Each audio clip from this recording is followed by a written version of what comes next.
Welcome back to more Python rock, paper, scissors game. This is part 6.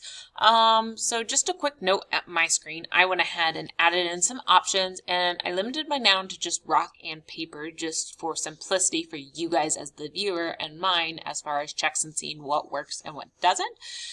Your next step would be to add in the scissors option, and note that I used RMP. I probably would type out rock and paper if I were you. It just makes it easier to read and easier to see.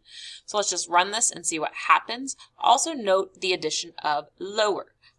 If I take this out, and I'm just going to kind of show you what would happen if a user had the caps locks on and they typed rock. I'm sure you can think of instances where you typed all capitals and you're like, oh, forget it. I'm just going to let Google find it, and that's fine. It still finds it whether it's lower or upper. Right now, here in this one, if we've got rock, all capitals, and P, it says computer wins. And I'm not really sure. I'm trying to look and see why. Oh, I needed to run it again after I took out the lower, sorry. So if I choose rock, all capitals, and rock, nothing prints out as far as a winner because the computer does not recognize that as one of the possible options because I don't have it there. So I either need to change this to all upper or all lower, and the way I do that is to do the dot lower function on the end of that name.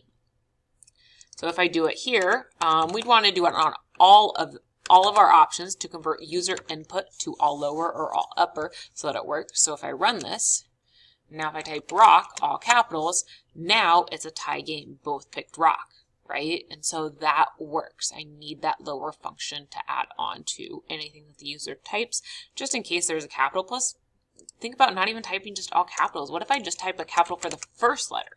Since it starts out, many are so used to typing a capital first letter because that's how we start a sentence, with a capital letter. And so again, we note that rock and paper beats rock, so computer wins is the correct statement. Notice how this is only looping through once, right? We only get to play one game and then we have to start over. What if we want it to keep playing? Okay, so we think about our two options. We've got our if loop. That's kind of if we know how many times or when this should end. A while loop is better for things when we don't know how long it's going to go. So in this case, we might want to use a while loop. And the way that we use a while loop, we're going to want to loop in these options into that while loop, right? We keep repeating. Now note what we want to have repeat.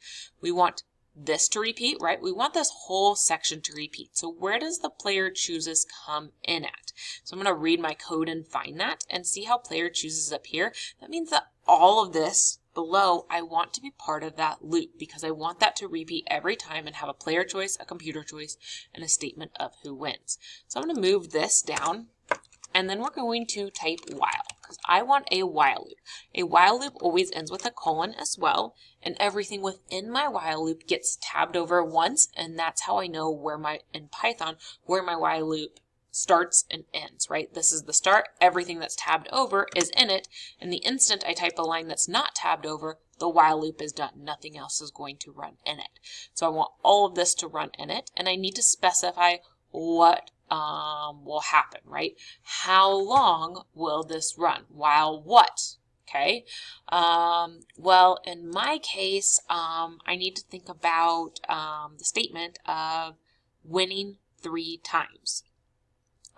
So right now, we don't have any way to keep track of the score. So that's going to be a little bit of a problem.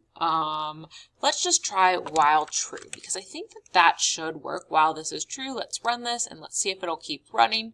Nope. Oh, let's see. Name true is not defined. Let's see. There is a way to run a while loop if true. I'm not an expert at Python, so I might just have to go back. So if we note my player chooses rock, computer chooses paper.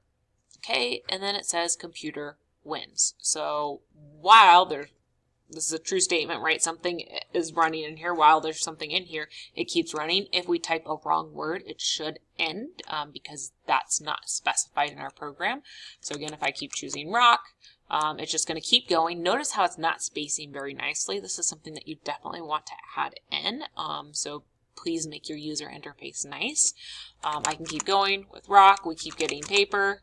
But here we go. It is choosing randomly. I just wanted to double check that it is choosing randomly since it got 3 P's in a row. But again, with only 2 choices, that's not necessarily uncommon either. But here's rock and rock, and it does tie it. Okay, so just kind of those heads up of what's going on there. So while true, this whole statement is running. We are going to want to change that later, but that at least lets it keep going, right? So that you can see that iterative process and see how it works. The next part we want it to do is actually keep track of score. So if we want to keep track of score, we need to start it somewhere. What should the score start at prior to the game loading? Hopefully you're saying 0, 0, right? Both you and the computer start at 0, and each time somebody wins, you gain 1. If it's a tie, should anyone gain a point? Hopefully you're saying no, nobody should gain a point in that scenario, and the score will stay the same. Okay, so we think about how mine printed out below and how it had the score. It had computer score and then player score, or it might have been reversed, one or the other, but it had both of them in one line at the end. And so we're going to be adding that into our statements here. Depending on who wins, we'll add it to the score. So before we can get there, we need to initialize where we're starting at. And so we're going to add that up above our while loop outside. Where is it starting prior to all of this going, right? So I'm going to say, and you can call it whatever you want, right? But make it something that's kind of easy to remember. So here, since mine is cat, I'm going to do cat score equals, and I want to start it at 0. We need to specify that starting point. I believe in Python, if we don't specify it, it will start at 0, but just to be sure, I always like to give where is it starting. So that is the user score in this case. And then I also want to think about, and again, you should not have cat. Do not use cat. You will not earn full points for that. Title it something better. Think about your other score. What is holding that other one, or what do you want to call it? You call it like computer score or something like that. I'm just going to call it win equals 0.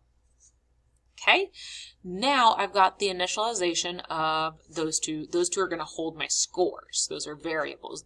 So we need a variable anytime where we want something to be stored and we want to keep using that value over and over and over again. So we are going to want to have that happen. Right now I'm going to pause because I know that this is getting longer, but think about how you could update these scores in each of these scenarios down here, right?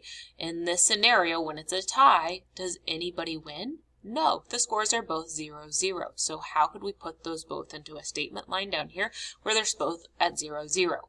If I look at this one and the computer wins, well, how could I update the computer, which I'm going to say is win, to be 1, and cat score is 0 still. They haven't earned a point, sorry, not 1, 0. If we look down here, player wins, well, now that's the cat score. They have 1, and if the computer earned 1 the last time, now it's 1 to 1. And if we get another tie, it's still 1 to 1. So we just want to keep and hold those values and keep updating as we're running. So think about how you might be able to do that and try it.